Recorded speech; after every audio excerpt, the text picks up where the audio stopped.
Assalamu alaikum. This is your same tutor Ikra Beg here. Welcome to my YouTube channel Ikra Beg's Biology. We were discussing 10th biology regarding chapter number 10, that is gaseous exchange, and our topic was concerned about respiratory disorders that are mentioned in your syllabus. So and so forth we have studied about the two respiratory disorders already in my last video.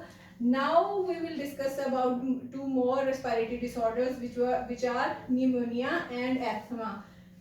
You people will be getting confused on the fact that here is written P and I am saying it as pneumonia. Actually the P here is silent, so this is known as pneumonia.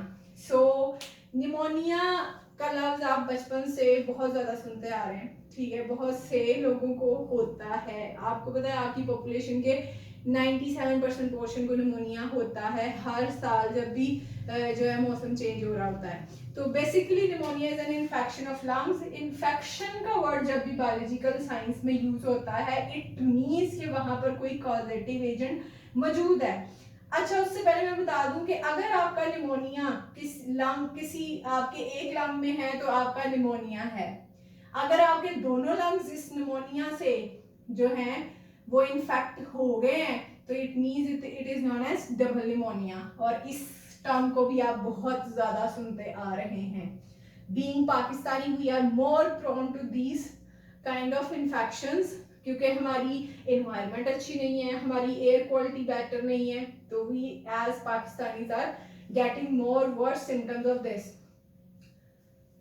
Now it's causative agents are bacteria. Basically singular form में जब आप bacteria को की term use करते हैं that is bacterium. तो इसका जो कॉजेटिव एजेंट है ना वो है स्ट्रेप्टोकोकस निमोनियाe। बैक्टीरिया का नाम है स्ट्रेप्टोकोकस फैमिली से है और उसका नाम है निमोनियाe, स्ट्रेप्टोकोकस निमोनियाe, ठीक है। इन्फ्लुएंजा वायरसेस भी इसके साथ कंसर्न होते हैं, फंजाई भी, मतलब फंगल इन्फेक्शन भी हो सकता है, फंगस भी लग सकती है आपके फेफड़े को। हंसी आती है ना ये सुन के कि हमारे फेफड़े को भी फफूंदी लग सकती है क्योंकि उसके स्पोर्स इतने छोटे होते हैं कि आपको नेकेड आई से नजर नहीं आते, तो आप उसको इनहेल कर सकते हैं, ठीक है। इन्फ्लुएंजा वायरसेस बहुत सारे, जो नजले जुकाम से, इन्फ्लुएंजा नजले जुकाम को कहते हैं, इनसे कंसर्न जितने वायरसेस होते हैं वो भी निमोनिया का कॉज बन सकते हैं। यहाँ पे मैं डिस्कस करना चाहूंगी the situation and the scenario that has been created due to the corona जो इशू चल रहा है उसकी वजह से कोविड-19। आपको पता है there are number of strains that have been introduced to our bodies naturally which causes you influenza that are coronaviruses। पहले से भी हमारे अंदर हमारी बॉडी में हर साल जो हमें इन्फ्लुएंजा फ्लू वगैरह होता है वो कोरोना वायरसेस की वजह से ही होता है। लेकिन ये जो स्ट्रेन आई है कोविड की दैट इज इतनी, ये जो है पैथोजेनिक फॉर्म है, इतनी विरुलेंट फॉर्म है, इतनी ताकतवर है कि ये छूत बन गई है, एक इंसान से दूसरे इंसान को ट्रांसफर होने लग गई है। और ये इतनी स्वेयर फॉर्म के अंदर इन्फेक्शन कॉज कर रही है, निमोनिया का ही इन्फेक्शन ये वायरस कॉज कर रहा है और कुछ नहीं कर रहा, सिर्फ निमोनिया इन्फेक्शन कॉज कर रहा है। और ये इतनी स्वेयर निमोनिया इन्फेक्शन कॉज कर रहा है कि जो आपको पता है जैसे जैसे लाइफ टाइम इंक्रीज होता है आपका, आप जैसे जैसे बूढ़े हो रहे होते हैं तो आपके जो वाइटल ऑर्गन्स हैं उनकी स्पेसिफिसिटी या उनकी फंक्शनिंग के ऊपर भी जो है बहुत सारे जो है इश्यूज क्रिएट हो रहे होते हैं, वहाँ उनकी फंक्शनिंग भी ठीक नहीं रहती। हर जो बूढ़े लोग हैं या बच्चे हैं उनको बहुत ज़्यादा होता है निमोनिया का इन्फेक्शन। तो इसलिए बार बार एक बात की जा रही है कि जो कोरोना से सबसे ज़्यादा इन्फेक्ट होने वाले लोग होंगे वो एजेड पीपल होंगे। अब इसका मोड ऑफ एक्शन क्या है? यही mode of action corona virus भी जो है वो फॉलो कर रहा है जो आम निमोनिया का वायरस करता है, लेकिन वो इतना विरुलेंट नहीं होता जितना विरुलेंट ये है। ये क्या करता है, जो आपके एल्वियोलाई हैं उसके अंदर जाके सेटल होता है, बैठ जाता है, वहां से ग्रो करना शुरू करता है, नंबर में अपनी डिवीजन इंक्रीज कर देता है। और ये रैपिड डिवीजन है, कोरोना के केस में ये बहुत रैपिड डिवीजन है। और इस डिवीजन को हमें यही नहीं पता चल रहा कि वो किस जगह जाके सेटल हो रहा है, मतलब एल्वियोलाई के अंदर उसकी जो सेटलिंग पोजीशन है वो क्या है, वो कौन सी एंटीबॉडी के ऊपर जाके एंटीजन के ऊपर जाके सेटल डाउन कर रहा है ताकि हम उसके अगेंस्ट एंटीबॉडी बना के कोई वैक्सीन बना लें, यही समझ नहीं आ रही। इस वजह से कोरोना एक चैलेंज बन गया है, ठीक। अब क्या करता है, सेटल कर गया, वहां पे ग्रो करेगा नंबर में, कैसे ग्रो करेगा? होस्ट की मशीनरी को यूज करेगा, होस्ट की जो मेटाबॉलिक मशीनरी है, इसीलिए आपको कहा जा रहा है कि वो वाली चीजें खाएं जिससे आपका इम्यूनिटी लेवल बूस्टअप होता है, क्योंकि जब उसने आपकी बॉडी में जाके सेटल होके आपके सिस्टम को यूज करना शुरू करना है ना, तो ये आपके लिए प्रॉब्लम बन जाना है। उन लोगों के लिए जो पहले से वीक हैं वो तो इस चीज को कॉप अप ही नहीं कर पाएंगे। उसके बाद क्या करता है, एल्वियोलाई में गया, सेटल किया, ग्रोथ शुरू कर दी, और ये इतना चला गया मेहमान से खाना शाना खा के मेहमान को नुकसान पहुंचाएगा, उसके लंग्स के टिश्यूज को ब्रेक कर देगा। जब टिश्यूज ही ब्रेक हो गए तो इट मींस कि गैसेस एक्सचेंज ही रुक जाता है। क्या होता है, उससे टिश्यूज ब्रेक हो जाते हैं, ताना बाना जो अल्लाह ताला ने नेटवर्क बनाया हुआ है वो टूट जाता है, तो आपका जो लंग एरिया है वो एक तो बढ़ जाता है, और उस एरिया के अंदर फ्लूइड और पस बढ़ जाती है। वो पस इतनी भर जाती है कि आपके ऑक्सीजन के अंदर जाने, कार्बन डाइऑक्साइड के बाहर जाने के सब रास्ते ब्लॉक हो जाते हैं, और इंसान चौक होके मर जाता है, दम घुटने से मर जाता है। इसीलिए एक सिम्टम निमोनिया का ये भी है, या कोरोना वायरस का भी ये भी है, कि सांस लेने में दिक्कत महसूस हो रही होती है। आपके फेफड़ों में मैं पानी भर दूं तब भी यही मसला हो जाता है। ठीक, अब अलामत क्या है? यही अलामत आपके कोरोना वायरस से भी रिलेटेड है।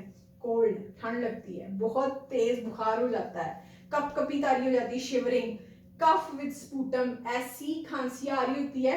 लेकिन कोरोना के केस में तो ये खुश्क खांसी है, ड्राई कफ है, लेकिन निमोनिया के केस में ऐसी खांसी आती है जिसमें साथ बलगम भी आता है, स्पूटम बलगम को कहते हैं। शॉर्ट ब्रेथ, आपकी सांस जो होती है वो छोटी हो जाती है, फूलने लग जाती है, स्किन कलर चेंज होने लग जाता है, डस्की मतलब जो है डार्क हो जाता है, ब्लैकिश ग्रेश कलर हो जाता है, या पर्पलिश हो जाता है, या जामुनी से नीले से रंग का हो जाता है। क्यों हो जाता है ऐसा? क्योंकि जब वहां पे जहां पे ऑक्सीजन और कार्बन डाइऑक्साइड की एक्सचेंज होनी थी वहां पर तो ब्लॉकेज हो गया पास की वजह से, तो ऑक्सीजन जो है ब्लड को नहीं मिल रही होती, तो ब्लड में जब तक ऑक्सीजन नहीं होती तो हीम का कलर वो नहीं आता जो ब्लड का कलर होता है, जिसकी वजह से आपका ब्लड अपना कलर भूल जाता है और वो पर्पलिश हो जाता है। अब आपको पता है रिसेंट जो 2 दिन पहले एक न्यू सिम्टम बताया गया है कोरोना वायरस के पेशेंट का, वो ये भी है कि उनकी स्किन जो है वो डस्की या पर्पलिश कलर की हो रही है। पहले तो ये कहा जा रहा था ना उनको खुश्क खांसी आती है, फिर उनको सांस लेने में तकलीफ हो जाती है, इरिटेशन होती है, ठीक है, ऐसे बहुत सारे इश्यूज बताए गए कि ये उसके साथ होता है, 3-4 सिम्टम्स बताए गए।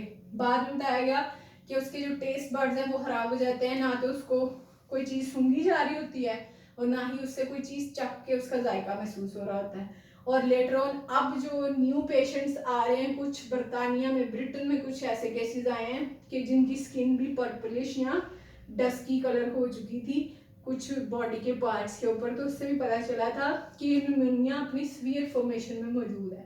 ठीक है, इसका ट्रीटमेंट क्या है? निमोनिया का ट्रीटमेंट क्या है? वैक्सीन, ठीक है, बना दी गई है, वो हर बच्चे को लगती है। एंटीबायोटिक्स भी मौजूद हैं।